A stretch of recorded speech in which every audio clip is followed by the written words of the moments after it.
Welcome to Flat, Cool, and Acid-Free, an OK State Archives podcast, bringing you stories about Oklahoma State University and Oklahoma. I'm Nina Thornton, multimedia producer for the OSU Libraries. On this episode, he used the newspapers for good. To him, it was an instrument for improving lives. He was probably one of the first men or women to look at the world as a global community. David Peters narrates the life of Paul Miller.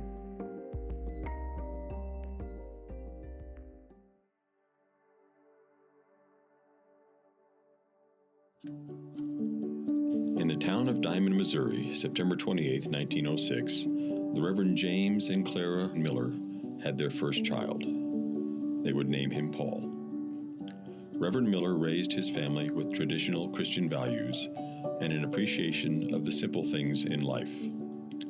Moving through the rural towns of the American Midwest, preaching the circuit from Missouri to Arkansas, and finally settling in Oklahoma. The family would move at least 7 times while Paul was growing up. A frontiersman in his own right, the Reverend brought up his 6 children, hunting and working together to help the family with their daily lives. Their home was modest, but always a place of closeness, warmth, and love. His father was a Campbellite itinerant Protestant minister, and his mother, former Clara Rand. They were both very highly educated, and they didn't have a lot of money, but they had a very, very close family. And Paul was raised with what we would today call traditional Christian values. They did a lot of very rural or country activities like hunting together and gardening, and it was Paul's job to bring in the firewood. And when he looked back on his upbringing, upon his graduation from high school, he wrote a wonderful poem about how his first 18 years, really, he had no complaints, and that he credited his parents with everything that was good about him. Very, very warm, affectionate, very, very positive family. And I think it carried over into his adult life for the rest of his life. Paul Miller, the oldest of the 6 children, was tall, handsome, and driven. Frequently called away for business, the Reverend Miller would leave Paul as the head of the household and charge him with caring for his mother and younger siblings. His father wrote often, telling Paul of his travels and giving him guidance. You can put these on and help Mama. They will be good to wear when you cut kindling and carry in wood. This leaves me well, and I hope you are feeling fine and like to live in Sulphur. School began here yesterday. Take good care of Mama and the girls.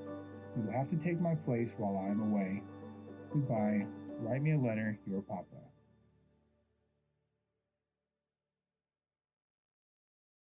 Young Paul would often write poems about his everyday life. Some he would send to his mother. Or was it 2? I sat idly by and dreamed of you, old husky land. I visioned days far gone when by your As a boy, he showed a predisposition to writing by exhibiting traces of wit, charm, and tongue-in-cheek humor that would later make his newspaper columns and editorials so interesting and readable. As an avid sportsman, Paul was exceptional at basketball and football. When 13 years old, Paul began to write about one of his passions.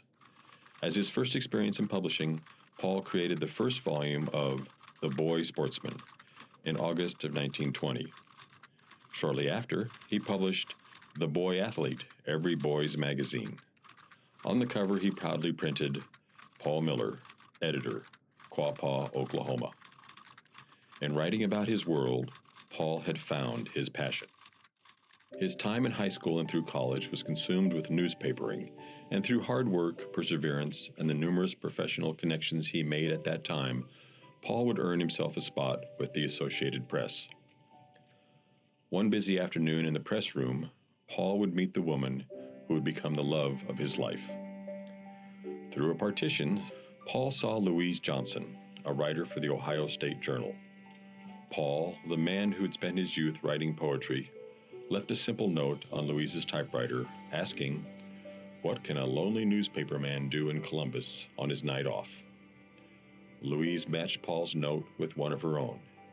She simply replied, "You could take me out tonight."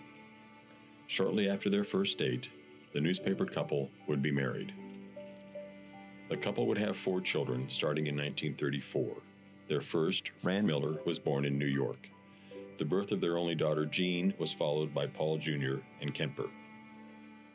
He loved his work, and they always read newspapers at night. And he'd bring home newspapers, and after dinner they'd sit together and read newspapers. And that went on in Washington and Rochester. I remember that very well, that she would read everything. They'd go, start from the beginning of the paper, and I know they had the New York Times in Rochester, and so they'd read that along with the local newspapers. And Dad was very strict about us going to church. And being a minister's son, I think that made him feel that it was the right thing to do for our family. So whether we wanted to go or not, even as teenagers, when we were older, we went to church. And so I'd say we had a pretty normal family life. Paul continued his career with the Associated Press for more than a decade, climbing through the ranks with impressive speed. Initially hired as a rewrite man in 1932, he would leave the Associated Press as assistant general manager in 1947 with the prospect of a promising career with Gannett. Handpicked by Frank Gannett, Paul served as his right-hand man and executive assistant at the Gannett Company, located in Rochester, New York. Paul was no stranger to hard work, taking on additional duties as editor and publisher of the Rochester Time-Union and publisher of the Democrat and Chronicle. Under Paul's direction, the Gannett Company would thrive and gain circulation well past his retirement in 1977. Over a year after departing from Gannett, Paul suffered a stroke, leaving him with limited movement on the right side of his body. He and his wife would live in West Palm Beach, Florida, until Paul's death in 1991 by cardiac arrest at the age of 84.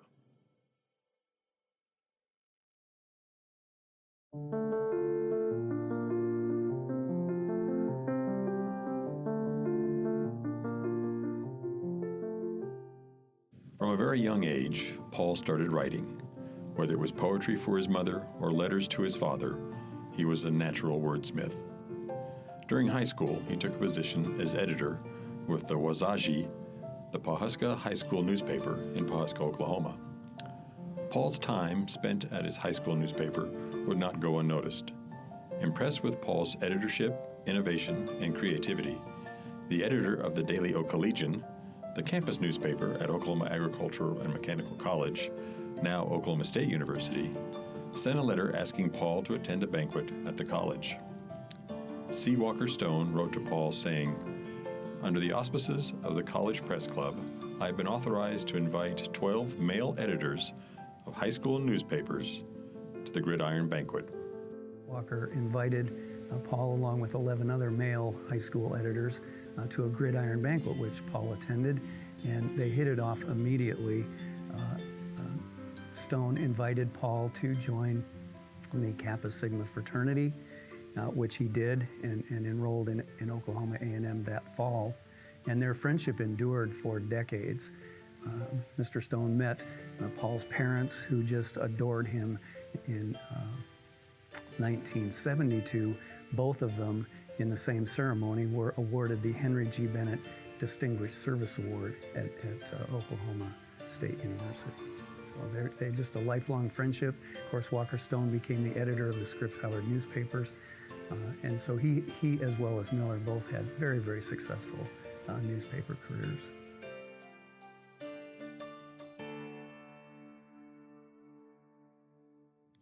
From the time Paul arrived at Oklahoma A&M, he threw himself into being an active member of the campus community. He ran a successful campaign and was elected president of the freshman class. At the Daily Okollegian, he worked as the assistant sports editor, acting manager, and was later promoted to managing editor of the paper. Despite being such a key figure at the college paper, Paul struggled with paying for school and would often write home of his financial More challenges. concussion than I had anticipated. As a result, I am more or less wrought up and really feel like telephoning, but the skeletonized condition of my wallet prohibits that little dabble in extravagance. I mean, by all the preliminary, that I have received a phone call from the manager of the Daily Oklahoman this afternoon offered me a job. Paul was just a very ambitious college student. He hit the ground running as he did for the remainder of his adult life. In addition to being an assistant sports editor for the Ocala, he became first acting managing editor and then the managing editor. But to pick the permanent managing editor, they had to face a campus-wide election.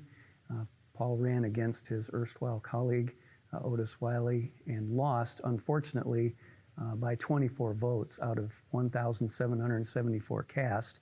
It was the largest number of votes for any office on campus. The election was critical for him to remain in school, and when he lost the election, he was forced to drop out at the end of his sophomore year. His choice was clear. He would take a position with the Okemah Publishing Company in 1927 to make ends meet. Paul would spend a little over a year working at the Okemah Daily and then move on to become a staff correspondent for both the Daily Oklahoman and the Oklahoma City Times.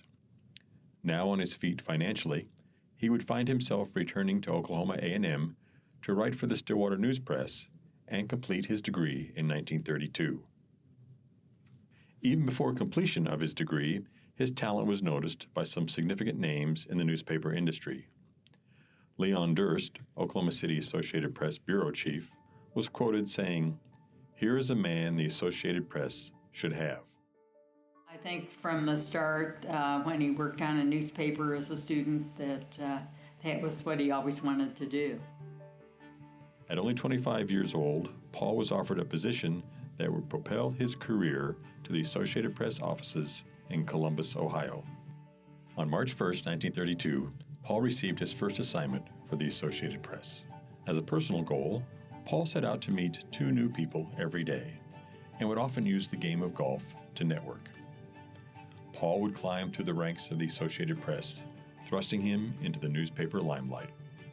At the height of the Second World War, Paul became the AP's Washington bureau chief and the assistant general manager for the news service. Throughout this tumultuous time, his bipartisan approach to journalism allowed him to bring the thoughts and viewpoints of foreign leaders, national heroes, and VIPs to the American public. In his travels, Paul would meet Frank Gannett in Washington. Frank, a conservative Republican, made a name for himself in the newspaper industry. Frank noticed Paul almost immediately with his connections, charisma, and swift rise to success. On August 1st, 1947, Gannett would make him an offer to join him at the Gannett Company. It was plain to see that he was being groomed. Frank was in his 70s and looking for someone he could trust to succeed him. 2 years into the new position, Paul was named editor and publisher of the Rochester, New York Times-Union and vice president and director of the Gannett Company. He later was elected to the board of directors of the Gannett Foundation, appointed operating head of the company, and on April 12, 1957, Paul Miller would succeed Frank Gannett as president. Paul retired on December 31, 1978, from the newspaper business after serving 31 years expanding and shaping the Gannett Company. He became chairman of the board and was put in charge of acquisitions. Paul was never very far from the career he loved. Paul Miller made history as a newspaperman in his own chosen field. But as far as these broad political and military events, beginning in 1942 and ending with his retirement in 1979, he didn't make history, but he met so many of the people who did make this history, from world leaders on both sides of the Iron Curtain, the American presidents, the leaders of European countries and South American countries, the communist leaders, Khrushchev and Zhou Enlai, to name 2. He witnessed this, and he was able to communicate what he witnessed through his newspapers, through the Gannett chain, to millions of readers in the United States.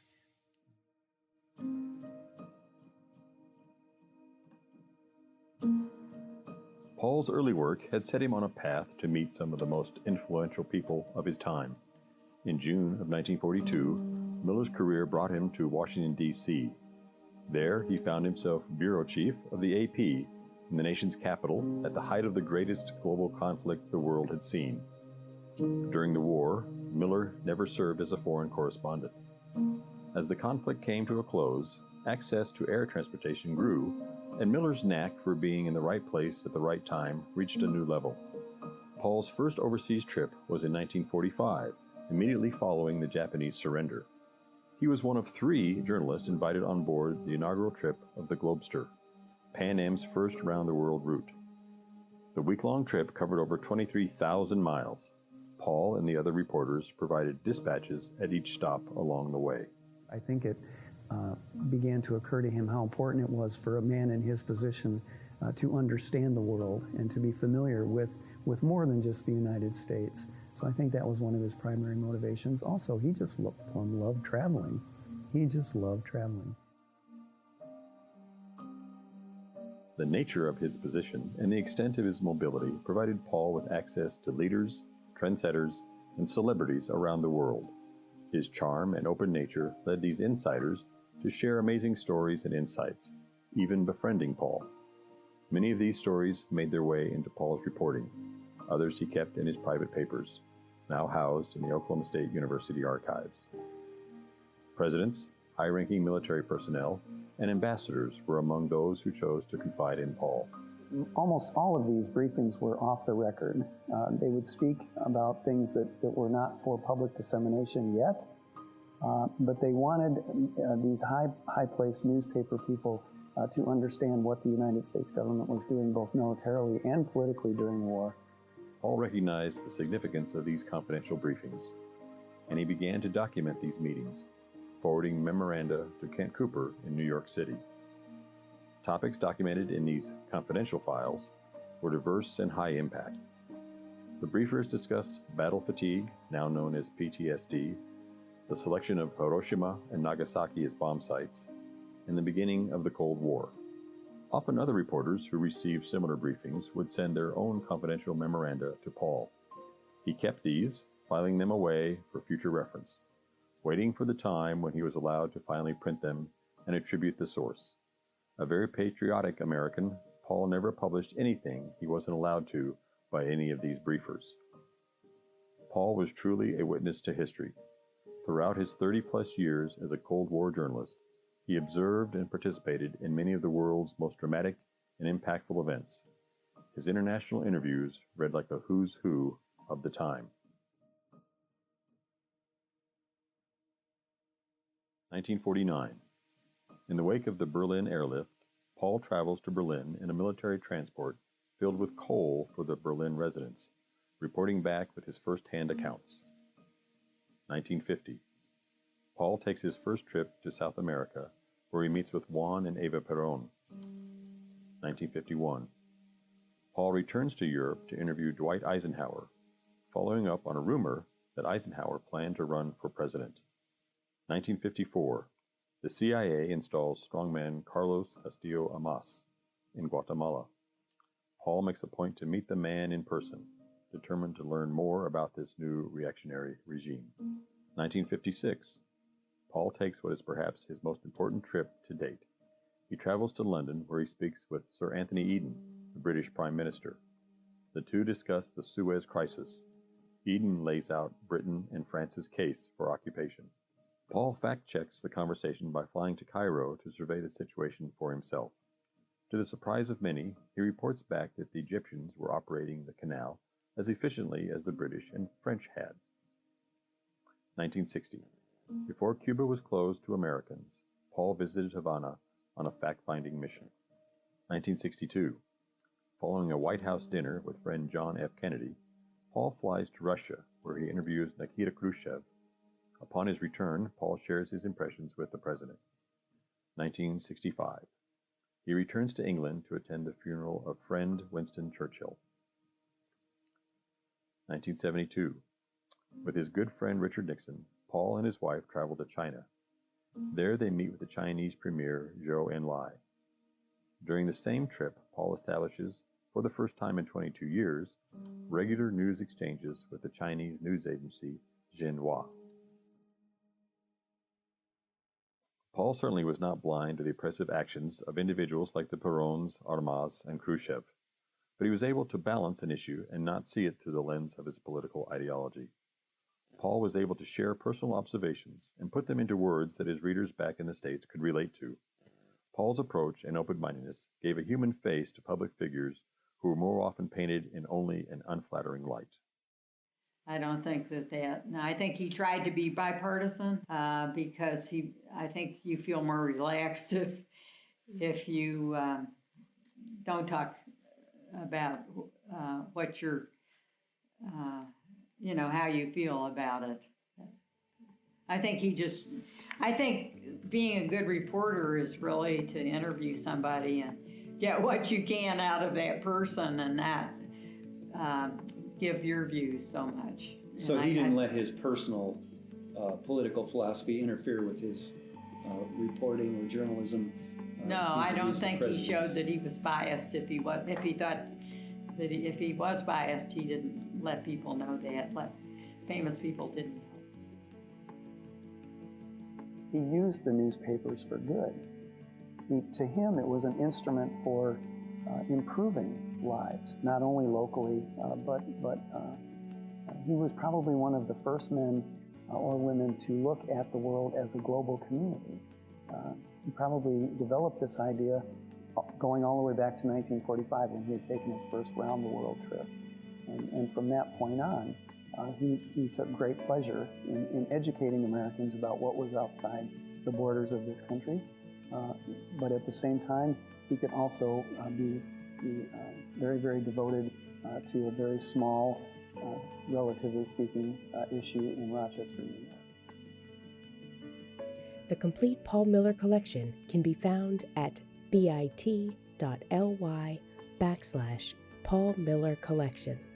This episode featured the voices of David Peters, Kurt Anderson, Victor Baeza, and Sean Fortney, and is based on research by Kurt Anderson, researcher for the OSU Libraries.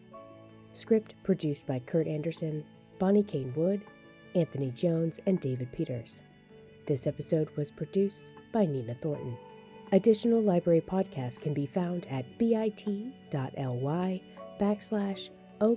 State Library Podcasts, and join the Archives Facebook page to see photos from the archival collections. Theme music is It's a Process, composed by Ben Stone and Finley Green, and published by BBC Production Music, PRS.